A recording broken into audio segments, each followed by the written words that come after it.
You may not realize it, but your brain actually processes information in two very distinct ways. Like when you look at this photo, you instantly know she has blonde hair, is visibly angry, and likely has some choice words to yell.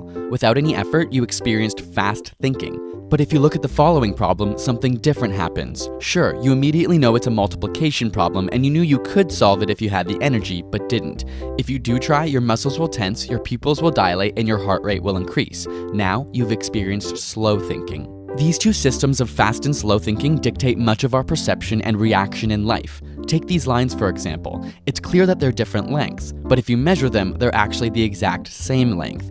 Even now that you know, System 1 or your fast thinking can't stop seeing the illusion because it acts automatically. A similar effect is seen here. Which figure is the largest? Again, they're all the same size, but the suggestion of perspective and depth causes your System 1 to interpret the picture as three-dimensional, even though it's on a flat two-dimensional surface. It's making quick work of the available information, and so your conscious System 2, or slow thinking, must compensate after the fact and choose not to believe your intuition or instinct. Want to see your System 2 in action? I'll show you a string of 4 digits, you read them aloud, then add 1 to each of the original digits. If the card reads 3795, the correct response would be 4806. We'll then go to the next card and you'll do the same, followed by the next card. Ready? Go.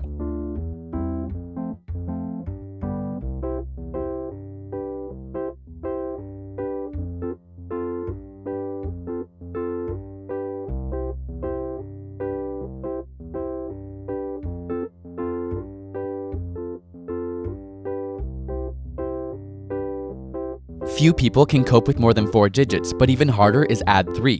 The interesting bit is that though your pupils would have dilated, you often become effectively blind when you fully engage System 2. Did you notice the color of the text change? Or how about the fact that the numbers completely changed when I put them off to the side? Listen to the following puzzle. A bat and a ball cost $1.10. The bat costs $1 more than the ball. How much does the ball cost? Chances are your System 1 intuition was yelling 10 cents, but this appealing System 1 answer we know is wrong. In fact, the correct answer is 5 cents. Even if you worked out the correct answer, you likely thought of 10 cents along the way. System 1 is trying to work out an answer as quickly and seamlessly as possible, which is extremely beneficial in everyday life. If every activity required full mental effort, it would be exhausting. But knowing this allows us to understand that not all of our first impressions are correct. How many animals of each kind did Moses take into the ark? So few people detect what is wrong with this question that it's been dubbed the Moses illusion. In fact, Moses took no animals, Noah did. Again, our brain invests as little resources as necessary so that things run quickly and smoothly. Because Moses is not abnormal in the biblical context, System 1 unconsciously detects an association between Moses and ark and quickly accepts the question. In a similar way, System 1 generates context without you knowing. Reading each of the following may seem fairly simple. A, B, C, Anne approached the bank, and 12, 13, 14. But your brain actually interpreted these ambiguous statements without you ever knowing. You could have read it as A, 13C, or 12, B, 14, but your brain created the context unconsciously. Also, you likely imagined a woman with money on her mind walking towards a building with tellers. But if the sentence before this was, they were floating gently down the river, the entire scene would have changed because bank is no longer associated with money.